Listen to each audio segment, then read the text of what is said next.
This channel does not promote any violent, harmful, or illegal activities. All content provided by this channel is meant for an educational purpose only.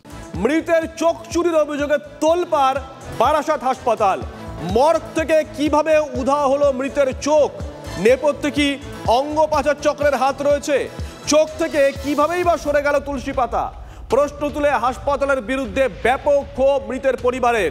আপনাদেরকে সেই ছবি দেখাবো আমরা। পরিবারের তরফ থেকে হাসপাতালে বিক্ষোভ দেখানো হয়। দীপঙ্কর আমাদের সঙ্গে লাইভে রয়েছেন, আমাদের সহকর্মী দীপঙ্কর। গতকাল আমরা দেখেছিলাম তারা রাস্তায় নেমে এসেছিলেন, প্রতিবাদে সামিল হয়েছিলেন। ঠিক সেই সময় মুখ্যমন্ত্রীর কনভয় ওখান থেকে যাচ্ছিল, মুখ্যমন্ত্রীকে কাছে পেয়ে যাবতীয় অভিযোগ তারা জানিয়েছিলেন।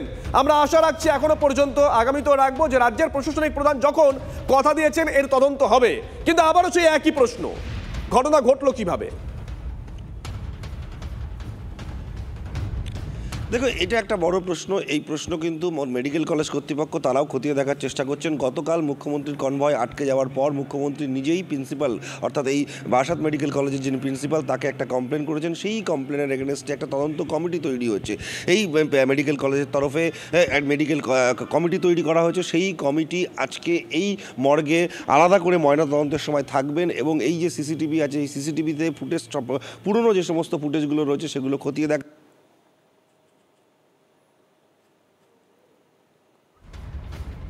করে নিয়ে যাওয়া হয়েছে। এটা পরিবারের তরফের অভিযোগ ছিল। চোখ সত্যি চুরি করে নেওয়া হয়েছে নাকি ভেতরে প্রচুর ইঁদুর আছে, যেটা মর্গের একজন কর্মীর সঙ্গে আমরা কথা বলছিলাম কিছুক্ষণ আগে, তিনিও বলছিলেন যে প্রচুর ইঁদুর আছে এবং মর্গের ভেতরের যে বিষয়গুলো আছে, যে ফ্রিজিং করার যে জায়গা, সেটা বেশ কিছুদিন ধরে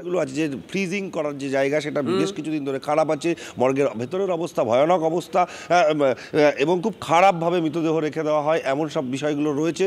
সেই বিষয়গুলো খতিয়ে দেখা হচ্ছে, কারণ এখানকার যে মেডিকেল কলেজের সমতুল্য যে মর্গ হওয়া উচিত সেরকম পরিকাঠামো তৈরি করা নেই। ফলে সেই জায়গা থেকে ইঁদুর এখানে এসে ওই চোখ খুবলে নিয়েছে কিনা সেটা একটা বড় প্রশ্ন। কারণ অন্য ক্ষেত্রে মর্গের কর্মীরা বলছেন অন্য অনেক দেহে বিভিন্ন অঙ্গ প্রত্যঙ্গ ক্ষতবিক্ষত করেছেন অতীতে ইঁদুর। সেই জায়গা থেকে তারা এটা মনে করছেন। পরিবারের লোককে যখন মর্গের কর্তৃপক্ষ বা হাসপাতাল কর্তৃপক্ষ কেউ একজন বলেন, তাতে তারা বিশ্বাস করতে পারেননি যে ইঁদুর এরকম নিতে পারে। তাদের অভিযোগ একটাই, চোখ চুরি হয়েছে, চোখ কেউ এখান থেকে তুলে নিয়েছেন। কর্মী কি বলেছেন একবার শোনাই। ওইটাও দেহ যে থাকে সেটা হলো টেচারের উপরে থাকে, সেটা তখন হয় না। আর ওইটা নিচে, আপনাদের ওইটা নিচে বরফ করা হয়েছিল।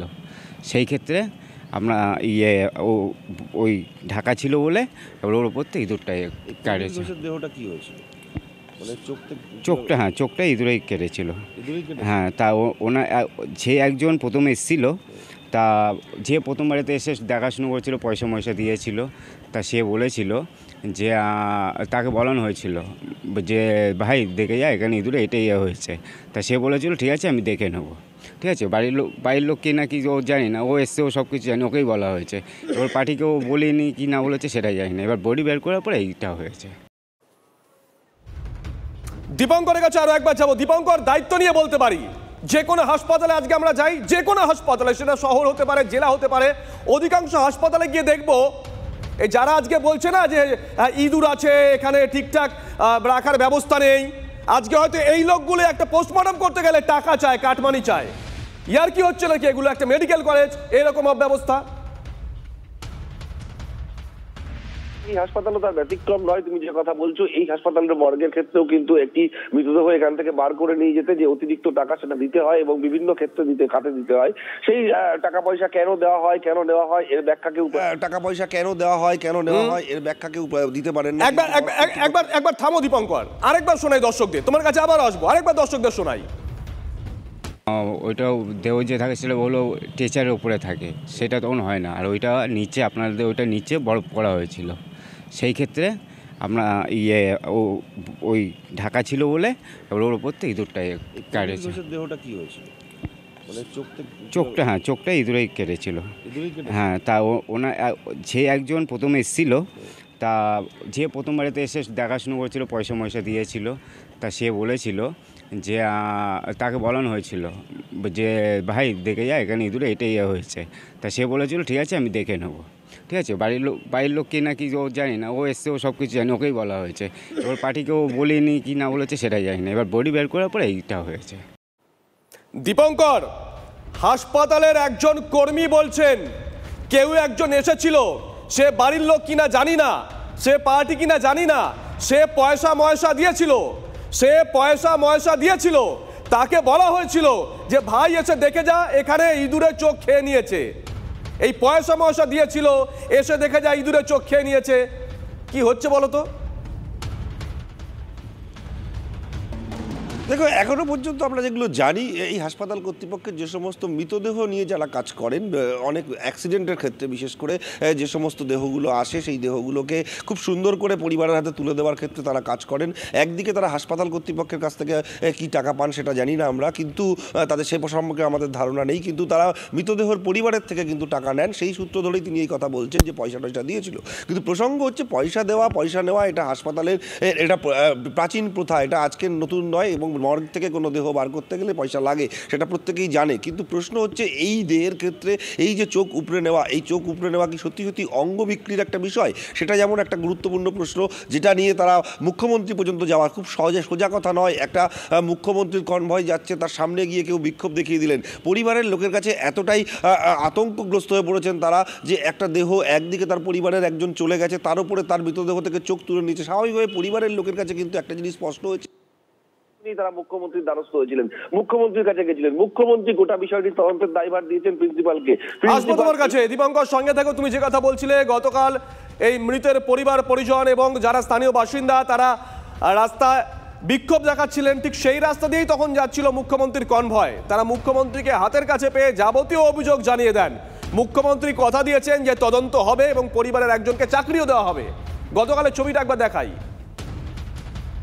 যদি এই ঘটনা কেউ করে থাকে, টোটাল এনকোয়ারি অর্ডার দিলাম, এবং 2 হচ্ছে তার বিরুদ্ধে অ্যাকশন নেওয়া হবে, সিসিটিভি ফুটেজও দেখা হবে, এবং যে পরিবারের এই ঘটনা ঘটেছে তাদেরকে প্রয়োজনীয় ক্ষতিপূরণও দেওয়া হবে। যে মারা গেছে তাকে তো ফিরে পাওয়া যাবে না, কিন্তু যারা এই অপরাধটা করেছে তাদের বিরুদ্ধে যাতে বিচার পান আপনারা, তার জন্য এনকোয়ারি করে শাস্তি দেওয়া হবে। বাড়ির অ্যাড্রেসটা লিখে নাও, আর বায়োডাটাটাও মার নিয়ে নাও। আমি আমার কোটায় যে চাকরি হয় বছরে 2টো, আমি তার থেকে একটা করে দেবো, কাছাকাছি করে দেবো, যাতে উনি মানে সংসারটা চালাতে পারেন। আমি আপনাদের সুপ্রতিভ আমাকে যখনই দেবে বায়োডাটা আমি করে দেবো। আমি 2 দিন টাইম নিচ্ছি। এরকম অভিযোগ যদি কেউ করে থাকে, যে আমার কাছে লিখিত অভিযোগ জমা দিতে বলেছি, লিখিত অভিযোগ জমা পড়লে আমরা তদন্ত কমিটি করব, সেটা আমরা আগেই জানিয়ে দিয়েছিলাম। তারপরে এই ঘটনাটি ঘটেছে মুখ্যমন্ত্রী কনভয়ের কাছে, তাতে ম্যাডাম যেটা আমাদের নির্দেশ দিয়েছেন আমরা সেই নির্দেশ মেনে আমরা এনকোয়ারি কমিটি আবার করে দিয়ে রিফর্ম করে অ্যাজ আর্লি অ্যাজ পসিবল আমরা করেই দিচ্ছি, এক্ষুনি করে ফেলছি, কালকের মধ্যে আমরা আপাতত। এই মুহূর্তের চাঞ্চল্যকর খবর দিকে নজর রাখছি আমরা। মৃতের চোখ চুরির অভিযোগে তোলপাড় বারাসাত হাসপাতাল। মর্গ থেকে কিভাবে মৃতদেহের চোখ চুরি হলো? নেপথ্যে কি কোনো অঙ্গ পাচার চক্রের হাত রয়েছে? ইতিমধ্যেই প্রশ্ন উঠতে শুরু করে দিয়েছে। যদিও হাসপাতালের একজন কর্মী যারা ওই মর্গে কাজ করেন তার একটা কথা, এবং তাতে বিতর্ক আরো বেড়েছে। তিনি বলছেন যে ইঁদুরে চোখ খুবলে খেয়েছে। মৃতের পরিবার অবশ্য সেই কথা মানতে নারাজ। দীপঙ্করের কাছে আরো একবার যাব। দীপঙ্কর, এই ঘটনা কি এই প্রথমবার ঘটলো, নাকি এর আগেও বারাসত মেডিকেল কলেজে এই ধরনের অভিযোগ উঠে এসেছে? দেখো, অভিযোগ আকারে উঠে আসেনি, কিন্তু ওই মর্গ কর্মীর কথা যদি তুমি ভালো করে শোনো, তাহলে উনি বলছেন যে এর আগেও একাধিক দেহের ইঁদুরে ক্ষতবিক্ষত করেছে। ফলত অনেক পরিবার হয়তো তারা এই অভিযোগ নিয়ে যায়নি কারোর কাছে। এবং এক্ষেত্রে যে সুবিধাটা হয়েছে, যেহেতু মুখ্যমন্ত্রীর কনভয় যাচ্ছিল, সেই সময় যে সময় তারা বিক্ষোভ দেখাচ্ছিলেন ভিতরে, সেই সময় মুখ্যমন্ত্রীর সামনে তারা চলে যান কনভয়ের সামনে, সেই জন্য বিষয়টি এত গুরুত্ব পাচ্ছে। মুখ্যমন্ত্রী সাথে সাথেই প্রিন্সিপালকে কমপ্লেন করেছেন, এবং সেই কমপ্লেনের ভিত্তিতে হাসপাতাল প্রিন্সিপাল ময়নাতদন্ত করবেন, উইথ ভিডিওগ্রাফি, উইথ ম্যাজিস্ট্রেট একটা ময়নাতদন্ত হবে, এবং তার সঙ্গে ওই একই কমপ্লেনের ভিত্তিতে জেলা পুলিশ একটা ইউডি কেস করবে, সেই ইউডি কেসে প্রকৃত ঘটনা তদন্ত করবে। এই যে তোমাকে দেখাবো এই মর্গের বাইরে তদন্ত করবে, এই যে তোমাকে দেখাবো এই মর্গের বাইরে দেখো সিসিটিভি লাগানো আছে, মর্গের ভেতর থেকেই মূলত সিসিটিভি আছে। সেই সিসিটিভির ফুটেজে কি ছিল, কেউ এসেছিল কিনা, যদি অঙ্গ চুরির বিষয় হয় তাহলে সেই সিসিটিভির ফুটেজে ধরা পড়বে। কোনো কেউ চোখ তুলে নেওয়া, এটা তো সাধারণ মানুষের কাজ নয়, সাধারণ মানুষ এই চোখ তুলতে পারবেন না। তাহলে চোখ তুলতে গেলে তার যে পরিকাঠামো দরকার সেই ধরনের মানুষজন যাতাচ্ছিল কিনা সেগুলো যেমন সিসিটিভি ফুটেজে খতিয়ে দেখা হবে। একই সঙ্গে হাসপাতালের ভেতরের কর্তৃপক্ষ যেটা বলছেন ইঁদুরের প্রসঙ্গ সেটাও ভেতরে খতিয়ে দেখা হবে এবং আরও বিষয় হচ্ছে এই তদন্ত কমিটি তারা গোটা বিষয়টি খতিয়ে দেখবেন। এই বিষয়টা খতিয়ে দেখবার পর ময়নাতদন্ত হওয়ার পর স্পষ্ট হবে যে চোখটা কেন নেই, অ্যাক্সিডেন্টে ক্ষতিগ্রস্ত কতটা হয়েছে। এই মুহূর্তে আমাদের সঙ্গে রয়েছেন চিকিৎসক সংগঠনের নেতা ডক্টর মানস গুমটা। ডক্টর গুমটা, শুভজিৎ রয়েছে আপনার সঙ্গে। আমরা গতকাল থেকে এই খবরের দিকে নজর রাখছি। বারাসত মেডিকেল কলেজের ঘটনা, মৃতের চোখ চুরি হয়েছে এমনটা অভিযোগ। গতকাল মৃতের পরিবার পরিজনরা তারা রাস্তায় বিক্ষোভ দেখাচ্ছিলেন, সেখান থেকে মুখ্যমন্ত্রীর কনভয় যাচ্ছিল। মুখ্যমন্ত্রীকে সামনে পেয়ে তারা যাবতীয় অভিযোগ জানান। মুখ্যমন্ত্রী আশ্বস্ত করেছেন সঠিক তদন্ত হবে। এটা গতকালের ঘটনা। কিন্তু আজকে সকালে আমাদের সহকর্মী দীপঙ্কর লাইভ রিপোর্টিং করছিল।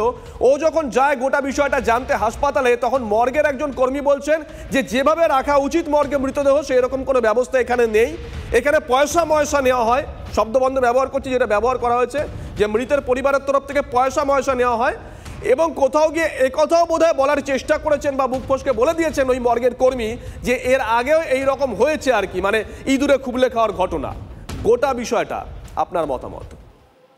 দেখুন, যে কথাগুলো বললেন, যে অভিযোগগুলো ওখানকার মর্গের কর্মী করলেন, এই অভিযোগগুলো যদি সত্যি হয়, এর থেকে বেদনার, এর থেকে দুঃখের এবং এর থেকে ক্ষোভের আর কি কিছু হতে পারে? একজন মানুষ তার মারা যাওয়ার পর তার মিনিমাম শ্রদ্ধা তার পাওয়া উচিত। তাকে মর্গে রাখা হলে তার চোখ ইঁদুরে খুবলে নিয়ে চলে যাবে, বা তার মৃতদেহ মানে সৎকারের জন্য বার করতে গেলে সেখানে পয়সা দিতে হবে। এইগুলো আর মেনে নেওয়া যাচ্ছে না।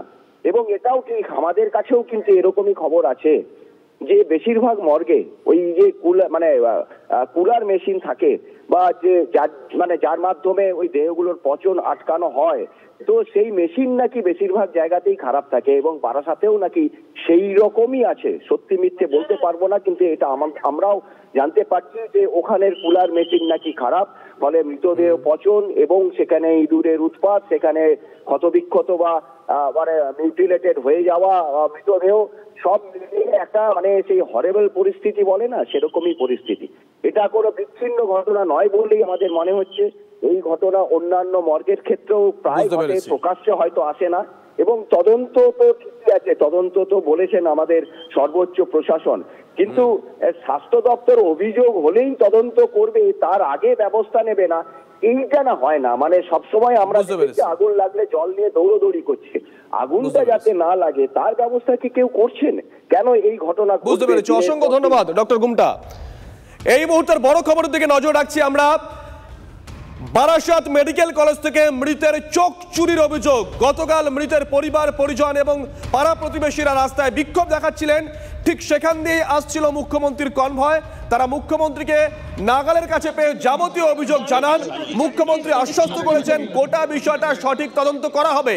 আজকে আমাদের সহকর্মী দীপঙ্কর যখন হাসপাতালে গেল, হাসপাতালের একজন কর্মী, মর্গের কর্মী, তিনি বলছেন মৃতদেহ রাখার মতন যথাযথ ব্যবস্থা হাসপাতালে দীর্ঘদিন ধরেই নেই। এই রকম ঘটনা আগেও ঘটেছে, বোধহয় এটা ইঁদুরের চোখটা খুবলে নিয়েছে। অনিকেত আমাদের সঙ্গে রয়েছেন, চিকিৎসক অনিকেত মাহাতো। অনিকেত, শুভজিৎ রয়েছি। হাসপাতালে মর্গের কর্মী এই অভিযোগগুলো করছে, পাশাপাশি এই প্রশ্ন উঠছে যে কোথাও গিয়ে অঙ্গপাচার চক্র এখানে কাজ করছে না তো? আপনারা দীর্ঘদিন আন্দোলন করেছিলেন। অনিকেত, আপনারা যদি অভয়ার বিচারের 172 পাতার শিয়ালদা কোর্টের জাজমেন্ট দেখেন, সেখানে দেখবেন পরিষ্কারভাবে বলেছে বিচারক যে আমাদের অভয়ার পোস্টমর্টমের ক্ষেত্রে যে অসঙ্গতিগুলো ছিল, যে ইনফ্রাস্ট্রাকচারগত ত্রুটি ছিল, সেই ত্রুটিগুলো সবিস্তারে তিনি বর্ণনা করেছেন। তাহলে এইখান থেকে যদি শিক্ষা নিতে হতো, তাহলে এই মর্গের যে ইনফ্রাস্ট্রাকচারগত যে ব্যবস্থা, পরিকাঠামোগত যে ব্যবস্থা, সেগুলোর দিকে সরকার বা প্রশাসন নজর দিত, তাহলে হয়তো এই ধরনের ঘটনা ঘটতো না। কিন্তু আমি মনে করি এরপরেও এই ঘটনার সত্যতা বিচার করার জন্য সত্যতা বিচার করে দেখা উচিত, আদৌ সেটা ইঁদুরের জন্য না সত্যিকারেরই কোনো ওখানে অসৎ উদ্দেশ্যের জায়গা থেকে এই ধরনের কাজ হয়েছে। তাহলে শুধু বারাসাতের মর্গেই এই ধরনের ঘটনা ঘটছে তা নয়, বিভিন্ন জায়গাতেই এই ধরনের ঘটনা ঘটছে। তাহলে এইখানে প্রশ্নটা কি? প্রশ্নটা হচ্ছে যে আমি যদি দুর্নীতি চালাতে চাই, আমি যদি তোলাবাজি চালাতে চাই, আমি যদি কলেজ ক্যাম্পাসের মধ্যে অপসংস্কৃতির প্রসার চালাতে চাই, তাহলে এক শ্রেণীর মানুষকে আমার প্রয়োজন যারা এই ধরনের কাজগুলো দিনের পর দিন করে যেতে থাকবে। তাহলে এইখানে একটা প্রশাসনের দিক থেকে সদিচ্ছা আসার প্রয়োজন আছে, যে সে দুর্নীতি মুক্ত চাই কিনা, তোলাবাজ মুক্ত চাই কিনা, একটা সুন্দর সংস্কৃতি সম্পন্ন বেশ, বুঝতে পেরেছি। অসংখ্য ধন্যবাদ, অসংখ্য ধন্যবাদ। আমরা কথা বললাম চিকিৎসক অনিকেত মাহাতোর সঙ্গে। আবারও এসে গেল TV9 বাংলা ঘরের বায়োস্কোপ অ্যাওয়ার্ড। সেরা বাছাইয়ে শামিল আপনিও। বাংলা সিরিয়ালে প্রধান চরিত্রে আপনার পছন্দের সেরা পুরুষ অভিনেতা কে? সুদীপ মুখোপাধ্যায় চিরসখা, উদয় প্রতাপ সিং পরিণীতা, সাহেব ভট্টাচার্য কথা, রুবেল দাস তুই আমার হিরো। tv9bangla.com/ঘরের বায়োস্কোপ সাইটে গিয়ে ভোট দিন প্রধান চরিত্রে আপনার পছন্দের সেরা পুরুষ অভিনেতাকে। TV9 বাংলা ঘরের বায়োস্কোপ অ্যাওয়ার্ডস আসছে TV9 বাংলায়।